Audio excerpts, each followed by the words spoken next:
Al-Quran, Al-Quran, Al-Quran firman Tuhan, diturunkan malaikat Jibril, kawan pelajari serta diamalkan.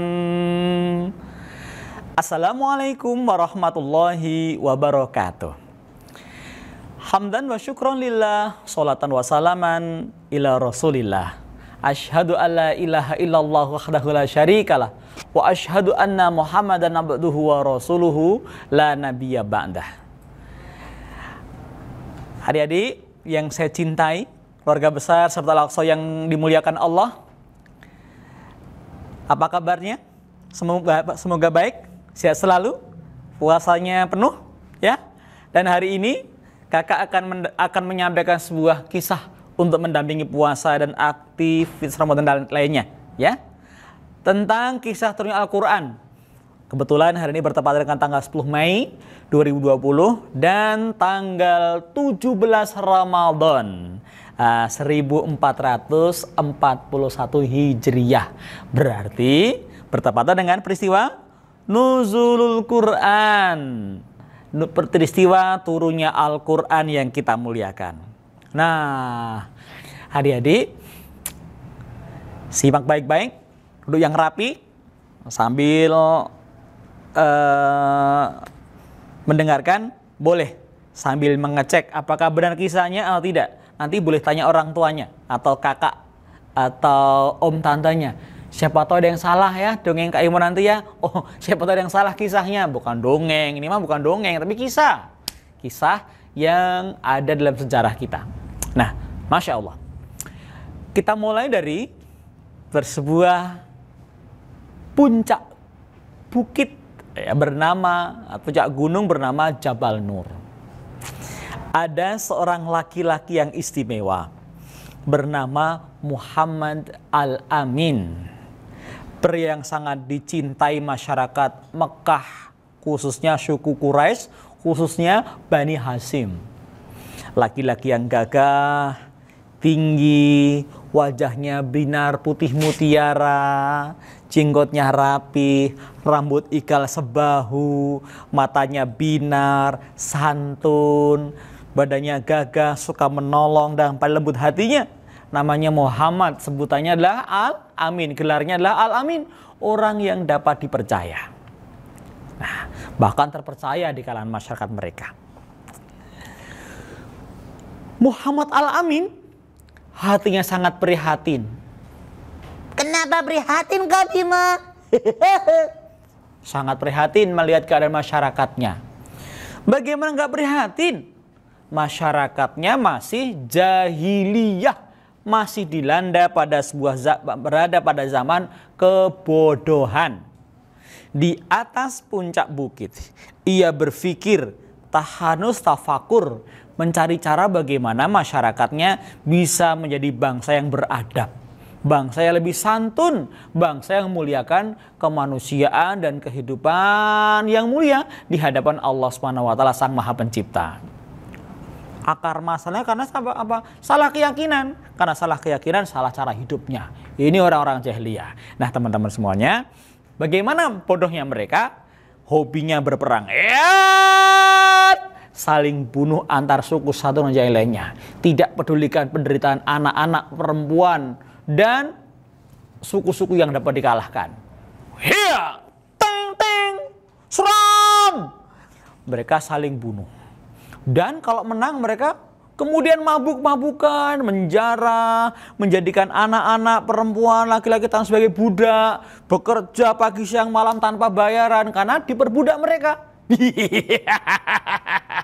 Minuman keras, kemudian berjudi, ya, main perempuan dan lain sebagainya. Pokoknya rusak mental mereka. Ini harus diubah. Jangan dibiarkan keadaan semakin rusak. Maka Muhammad Al-Amin berpikir bagaimana caranya agar masyarakatnya bisa berubah. Kalau sendirian tidak mungkin. Karena kalau mengajak orang mungkin malah akan dicurigai, dimusuhi. Kalau itu usaha yang dilakukan oleh pribadi sendiri. Nah, tapi rupanya Allah telah memilihnya untuk menjadi sang pengubah keadaan. Ketika ia duduk memikirkan bangsa yang suka berperang itu, kemudian menyembah berhala, Lata, Hubal, Uzza, Manat, ini patung yang dibuat mereka sendiri dari batu, dari kayu, dari tanah liat, atau dari makanan, disembah. Nggak bisa ngomong, nggak bisa gerak, buatan sendiri disembah. Bodohnya minta ampun, nggak ketulungan. Apalagi perlakuan mereka pada wanita yang amat sangat melecehkan. Zaman Nabi dan sebelumnya itu ya, perempuan itu satu kalau meninggal suaminya bisa diwarisi anak-anaknya. Ibu bisa dinikahi oleh anak sendiri. Inna lillahi wa inna ilaihi raji'un. Ini petaka peradaban, petaka sebuah bangsa. Bahkan kalau mereka punya anak perempuan, izin, malu. Kenapa? Perempuan tidak bisa diajak perang, perempuan tidak bisa memimpin. Bodoh sekali mereka. Harusnya mereka sadar masing-masing mereka punya hak, meskipun laki-laki atau perempuan. Hanya perannya yang berbeda nantinya. Nah, kawan-kawan, ketika sedang tahanus dan tafakur, Muhammad Al-Amin dikejutkan dengan tamu yang tiba-tiba hadir.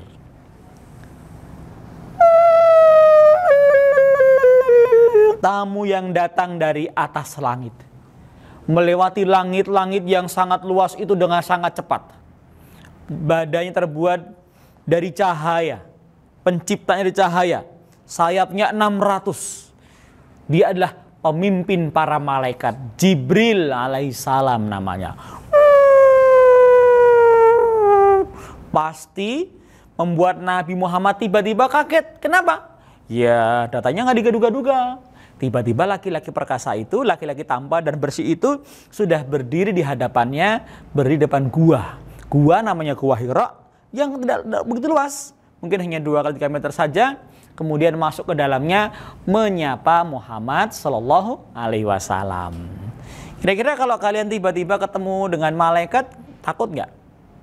Nabi aja grogi ya. Nabi aja takut. Kenapa? Belum kenal, tiba-tiba muncul. Nah, tapi kita jangan takut sama hantu. Hantu yang takut sama kita, setan takut sama kita. Nah, setan ada. Dan dia bisa nakut-nakutin juga. Tapi sama orang mukmin mereka lari. Cahaya wajah kita karena wudhu dan doa-doa kita yang dilantunkan beralok ke langit membuat mereka seperti tergergaji. Bahkan mereka tersiksa dengan doa-doa azan, bahkan dengan bacaan Quran yang kita bawakan. Dengar azan meleleh badan mereka ya. Ini malaikat turun menyapa Nabi Muhammad. Assalamualaikum wahai Muhammad. Iqra, bacalah. Saya ucapkan kata-kata ya. Nah, tentu kata Jibril lebih indah, lebih bagus lagi. Bacalah, Iqra, bacalah. Nabi Muhammad yang tidak bisa tulis baca, yang ummi, terkaget-kaget tiba-tiba ada makhluk seperti manusia yang memintanya baca Al-Quran, teman-teman semuanya. Bingung kan beliau? Coba kalau kalian tiba-tiba ada malaikat mendekat. Misalnya nama kamu Rafli. Pasti Raflinya.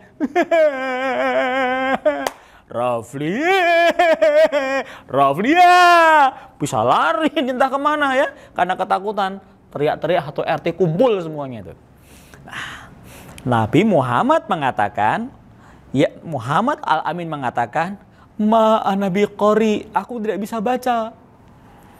Iqra, bacalah. Ma'ana biqori. Aku gak bisa baca. Mendengar jawaban Muhammad, bukannya Jibril kemudian meninggalkannya atau pergi, justru Jibril semakin mendekat. Apa yang terjadi kemudian, teman-teman? Ternyata Jibril memeluk tubuh Muhammad yang takut dan rasa dingin itu. Iqra, bacalah. Ma'ana biqori. Kemudian diperintahkan, diminta untuk meneruskan bacaannya, meniru. Nah, kalau meniru kan mudah ya. Kemudian Muhammad dalam pelukan Jibril mendapatkan tuntunan bacaan Al-Quran. Iqra bismi rabbikal ladzi khalaq. Muhammad pun menirukannya. Iqra bismi rabbikal ladzi khalaq. Khalaqal insana min 'alaq. Khalaqal insana min 'alaq. Iqra wa rabbukal akram. Iqra wa rabbukal akram. Alladzi 'allama bil qalam. Alladzi 'allama bil qalam. 'Allamal insana ma lam ya'lam. 'Allamal insana ma lam ya'lam. Shadaqallahul azim. Selesai, dilepaskan Muhammad yang nafasnya sesak karena pelukan itu. Kemudian Jibril meninggalkan Muhammad. Assalamualaikum, meninggalkan Muhammad. Kemudian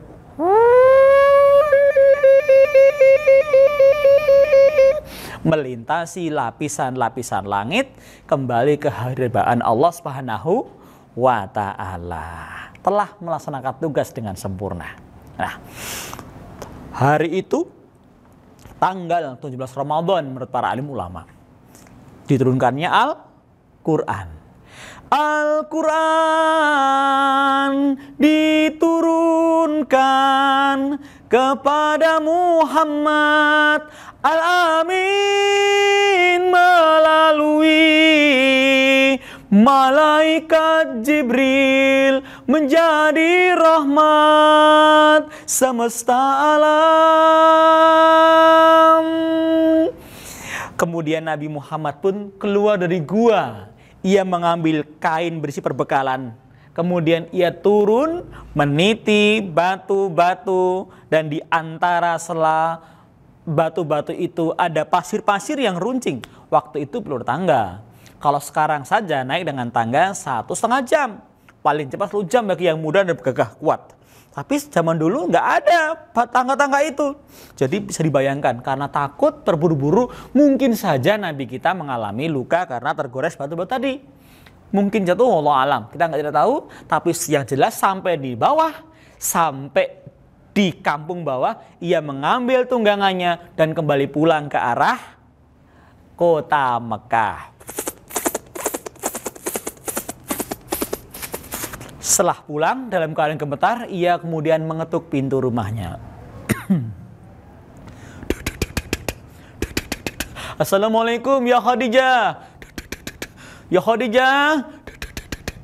Khadijah pun bangun kemudian merapikan pakaiannya. Kemudian menjumpai suami yang ada di depan pintu. Sudah pulang rupanya. Alhamdulillah. Suamiku sudah pulang setengah selamat. Ia mendekat ke pintu dan setelah sampai di pintu ia buka pintunya pelan-pelan. Terbuka. Selamat datang suamiku. Ini kata-kata kakak ya, membayangkan, mengilustrasikan keadaan seperti apa. Tiba-tiba senyuman Khadijah berubah menjadi kegelisahan. Selamat datang suamiku. Mengapa? Ia lihat suaminya pucat. Ia melihat suaminya menggigil kedinginan. Mungkin karena angin malam, mungkin karena ketakutan jumpa dengan malaikat tadi. Ada apa ini? Ada apa ini? Kemudian Muhammad Al-Amin yang telah menjadi nabi itu, kemudian dipapah menuju ruangan ke dalam. Zahmiluni, zahmiluni, selimuti aku, dingin, dingin, dingin. Dipapah menuju ke tempat tidur, kemudian diterbahkan, diberikan selimut yang hangat, dan dihibur hatinya supaya jangan cemas dan takut. Setelah itu Muhammad bercerita pada suami istrinya tentang apa yang ia lihat, apa yang ia alami, bacaan apa yang ia ucapkan bersama makhluk tadi. Nah, adik-adik, teman-teman, gantian sekarang. Nyetrum rupanya. Apa nyetrum? Perasaan tadi. Nabi Muhammad kemudian membuat Khadijah gelisah dengan kisah tadi. Ini peristiwa yang gak disangka-sangka, gak duga-duga. Peristiwa yang tidak akan dialami oleh sembarang manusia. Kemudian setelah itu Khadijah mengatakan, tenanglah suamiku, istirahatlah. Nabi Muhammad pun tertidur dengan tenang karena berada di rumah dan dalam lindungan istrinya. Khadijah sekarang gantian yang bingung. Khadijah jadi cemas. Buru-buru ia keluar rumah, buka pintu, menuju rumah pamannya. Paman yang sekaligus gurunya. Seorang pendeta Nasrani bernama Waraqah bin Naufal. Pendeta Nasrani tua yang matanya sudah buta. Ia menjadi guru yang sering menceritakan tentang akan hadirnya seorang nabi akhir zaman bernama Ahmad yang akan muncul di kawasan negeri Arab itu. Khadijah juga sering mendengar kisahnya dan berharap akan menjumpai nabi itu. Nah, ternyata bukannya Nabi, jadi istrinya, bahkan maaf, jadi suaminya. Istri kan perempuan ya, maaf, salah ucap. Jadi Muhammad kemudian suaminya adalah Nabi yang dia dambakan dijumpai tadi. Ia datang ke pamannya. Paman, paman, paman. Waraqah pun di dalam rumah menjawab. Kakak ilustrasikan ya. Emang betul-betulan, kamu belum tentu kan ya? Siapa itu? Malam-malam begini datang ke rumahku, ha? Ada masalah apa? Aku Khadijah, paman, keponakanmu. Paman boleh masuk? Oh, kamu Khadijah? Masuklah nak, masuklah. Khadijah adalah menantu kesayangan Waraqah bin Naufal. Khadijah sangat dermawan kepada Waraqah dan sebaliknya Waraqah sangat welas asih kepada Khadijah keponakannya itu. Akhlaknya mulia dan menjadi buah bibir kebaikan di kalangan masyarakat Mekah. Luar biasa, apalagi setelah menikah dengan pemuda yang bernama Muhammad Sallallahu Alaihi Wasallam dan memiliki putri-putri yang istimewa. Nah, teman-teman semuanya, Khadijah pun masuk ruangan. Waraqah bertanya, apa yang menjadi sebab engkau malam-malam ke tempat ini, Khadijah? Katakanlah. Begini paman, aku khawatir. Apa yang kau khawatirkan, nak?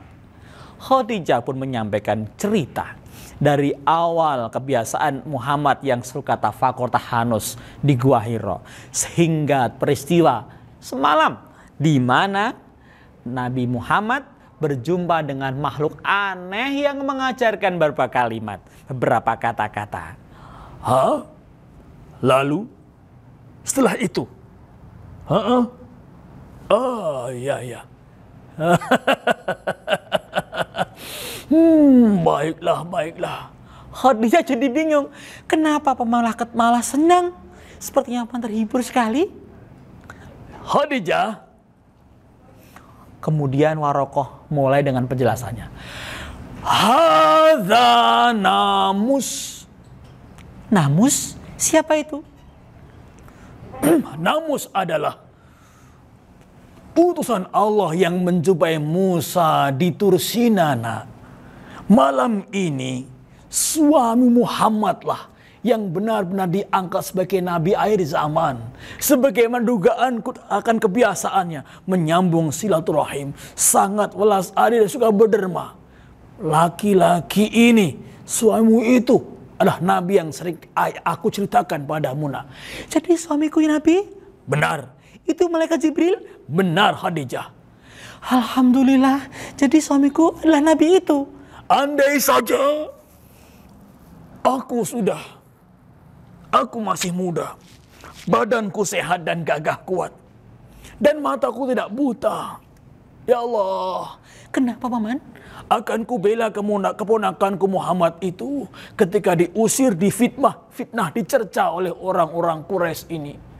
Maksud paman, suamiku Muhammad akan mendapatkan permusuhan itu? Iya, di mana-mana begitu, Khadijah. Para nabi ini diutus Allah mendapatkan perlawanan, bahkan ancaman pembunuhan dari orang-orang yang di sekitarnya. Oh, begitu paman. Kalau begitu siapkan hatimu, nak. Insya Allah paman, akan kujaga dengan jiwa harta ragaku, paman. Baiklah Khadijah, hajaklah Muhammad ke sini besok pagi. Aku akan jelaskan apa yang terjadi sebenarnya yang ia alami pada malam tadi. Ya. Pulanglah, nak. Terima kasih paman. Hari berikutnya setelah cukup istirahat, Muhammad Al-Amin yang sekarang bergelar Rasulullah Muhammad itu diajak menghadap paman Khadijah, yaitu Waraqah bin Naufal, untuk menjelaskan peristiwa apa yang terjadi tadi malam. Peristiwa itu diabadikan Quran oleh Allah. Surat apa? Dalam surat surat apa namanya? Surat apa? Coba, ada yang masih ingat?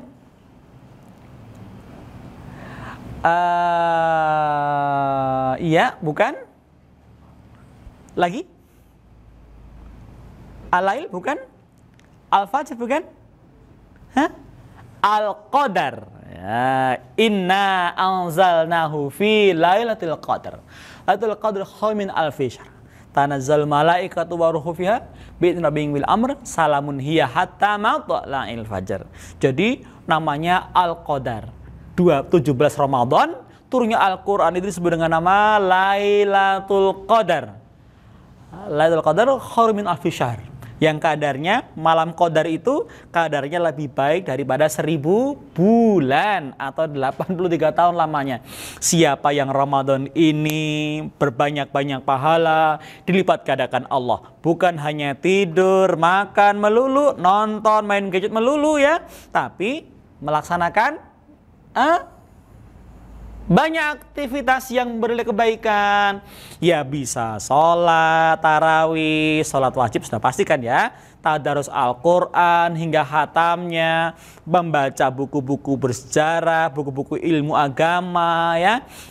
Bersih-bersih rumah, berkebun, berternak, dan aktivitas lainnya. Tanggung jawab kepada orang tua. Ini semua bermanfaat. Apalagi bisa bersempat iktikaf di masjid. Dan pada malam itu ternyata adalah turunnya Lailatul Qadar, maka nilai ibadah kita sama dengan nilai ibadah 83 tahun atau 1000 bulan. Ini hadiah Allah untuk umat Muhammad SAW, di mana hanya umat Nabi Muhammad saja yang mendapatkan kesempatan satu malam ibadah sama dengan ibadah 1000 bulan. Baca Quran malam itu sama dengan baca Quran 1000 bulan. Kalau tarawih 1000 bulan. Sedekah 1000 bulan juga. Masya Allah. 1000 bulan itu pertama kali muncul dihadirkan Allah pada saat turunnya Al-Quran, yaitu peristiwa nuzulul Quran 17 Ramadan, di mana Nabi Muhammad di Gua Hira mendapatkan wahyu Al-Quran tadi. Ya, manfaatkan masa kanak-kanak kita agar kita semuanya lebih banyak menikmati indahnya Al-Quran. Alangkah indah masa kecilku, ngaji Al-Quran riang selalu, di masjid, di rumah, di surau, di menasah, ya, di TPA, tiada hilang dari ingatan, sungguh indah berkesan, betapa mulia ustadz-ustadzku, tiada pernah engkau mengeluh. Terima kasih untuk ustadzku atas bimbinganmu. Ya Allah, dengar doaku, lindungi ustadzku. Terimalah jasa-jasanya, ampuni dosanya. Allah akan angkat derajat orang-orang dengan Al-Quran, tapi Allah juga rendahkan derajat orang-orang yang melalaikan Al-Quran. Allah mulia, inna akramakum indallahi atqakum. Orang-orang yang paling mulia dari kita adalah orang yang belajar Al-Quran dan mengajarkannya. Itulah yang didamba-dambakan teman-teman kita di Palestina, di jalur Gaza. Mereka menghafal Al-Quran dengan sungguh-sungguh, apalagi bulan Ramadan ini, menghafalkannya, kemudian wisuda bersama, ya. Dan setelah Al-Quran di dada mereka dijaga dengan baik, mereka bersiap-siap untuk berkhidmat kepada Baitul Maqdis, khusus Masjid Al-Aqsa, bebaskan bersama-sama dengan Al-Quran yang sudah di dalam dada mereka. Nah, semoga di hatimu, di hati kita, Al-Quran segala-galanya. Dan Al-Quran itu pula jadi sebab Allah mengangkat derajat kita dan memenangkan perjuangan kita bersama-sama. Kita masih punya PR besar. Masjid Al-Aqsa belum kita bebaskan. Masukkan Quran di kita, dan insya Allah kita dipilih Allah menjadi orang-orang yang turut membebaskan Al-Aqsa Baitul Maqdis nantinya. Takbir! Assalamualaikum warahmatullahi wabarakatuh.